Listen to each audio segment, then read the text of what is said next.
Welcome back.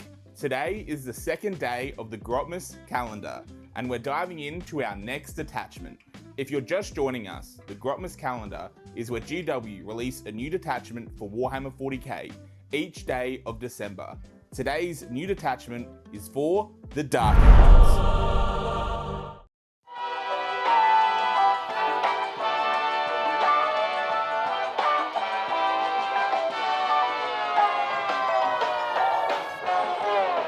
The detachment is called the Lion's Blade Task Force. There is no more significant duty for the Dark Angels Inner Circle than the pursuit and the capture of the Fallen.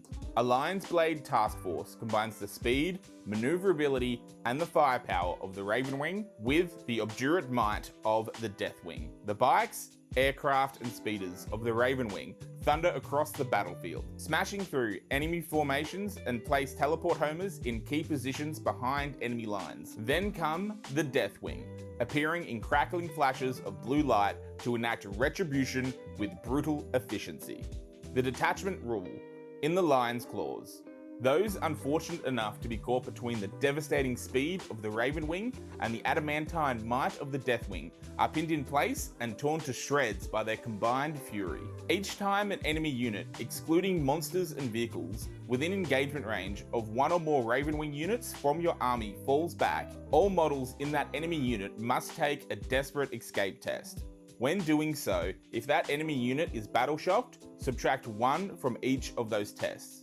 Each time a Deathwing unit from your army declares a charge, if one or more targets of that charge are in engagement range of one or more Ravenwing units from your army, add 2 to the charge roll.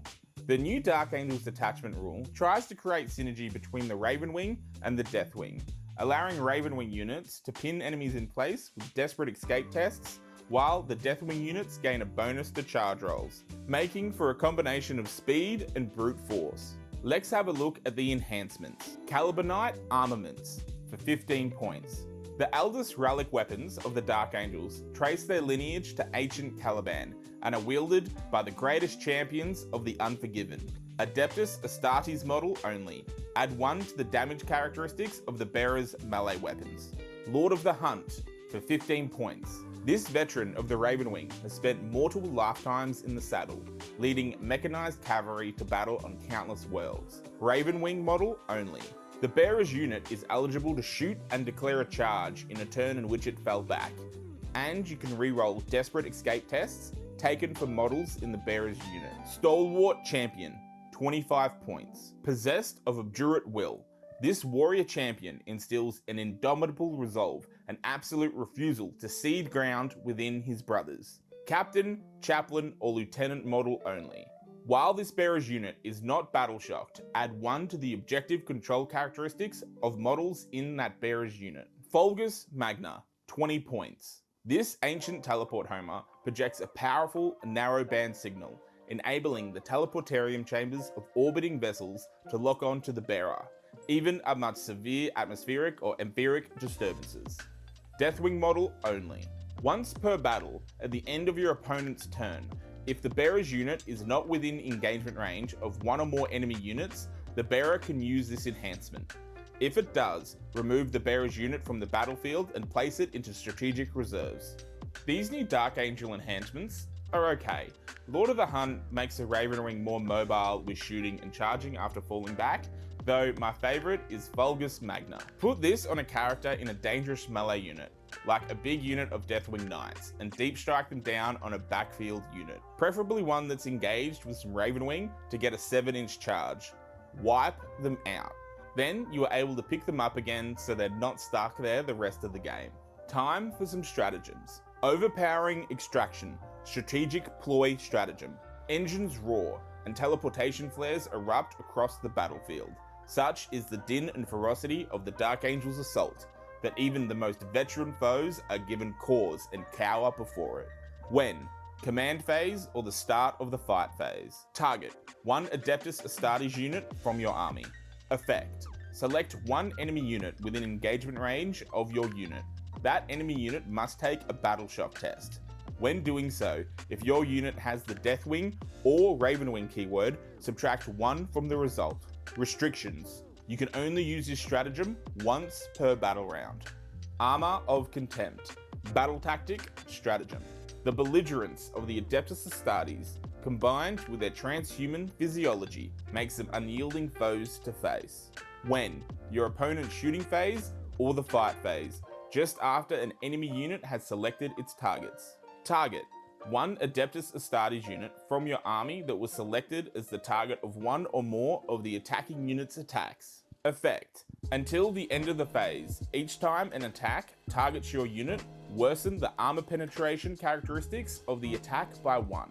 Strength in Unity, battle tactic, stratagem. Combining their specialized methods of warfare, the Ravenwing and Deathwing confound their enemies with high-speed maneuverability and stalwart fortitude. When fight phase, just after an enemy unit has selected its targets. Target: one Adeptus Astartes unit from your army that was selected as the target of one or more of the attacking unit's attacks. Effect: if that enemy unit is within engagement range of one or more Ravenwing units from your army, until the end of the phase, each time a model in that enemy unit makes an attack, subtract 1 from the hit roll. If that enemy unit is within engagement range of one or more Deathwing units from your army, until the end of the phase, each time a model in that enemy unit makes an attack, if the strength characteristic of that attack is greater than the toughness characteristic of the attack, subtract 1 from the wound roll. Restrictions: a unit cannot be targeted by this and the Armor of Contempt stratagem in the same phase. Knights of Iron, strategic ploy stratagem. Atop of their snarling mechanical steeds, the warriors of the Ravenwing surge through seamlessly impassable terrain, smashing through rubble and ruin to unleash the wrath of the unforgiven upon suspecting targets. When your movement phase or your charge phase. Target: one Ravenwing unit from your army.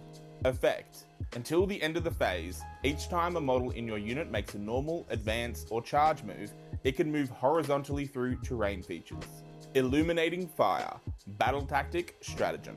Ravenwing vehicles tear across the battlefield, identifying priority threats and targeting them with volleys of killing fire. The storm of blazing fury serves as a beacon of wrathful battle brothers of the inner circle, who strive to bring final judgment to the foe. When your shooting phase, just after a Ravenwing unit from your army has selected its targets.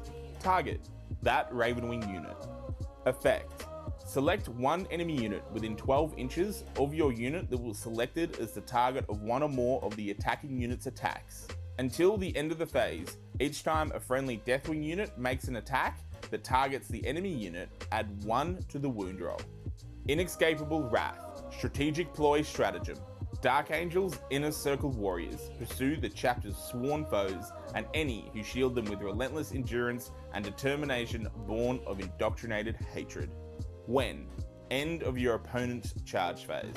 Target: one Deathwing infantry or Deathwing walker unit from your army that is within 6 inches of one or more enemy units and would be eligible to declare a charge against one or more of those enemy units if it were your charge phase. Effect: your unit now declares a charge that only targets one or more of those enemy units, and you resolve that charge.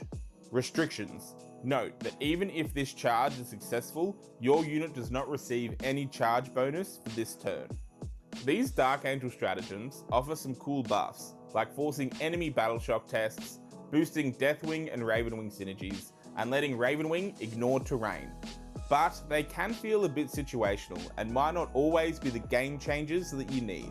Though, as a White Scars player, I would kill for a strat that would let my bikes be able to move through terrain. The Lion's Blade Task Force seems okay overall. Fun if you have some Deathwing and Ravenwing models that you want to use both on the table. However, it feels a bit dependent on positioning and timing, and some stratagems might be too situational to deliver big results. It definitely has potential, but might need the right list and player to really make the most of it. That's it for today's festivities. Please comment down below for the detachments that you are looking forward to, as well as subscribing to the channel. It really means a lot. We will be back tomorrow with another new detachment, and this time it's one of my favourite factions, but definitely not one that you would like over for dinner. I'm talking about the Great Devourer, the Tyranids.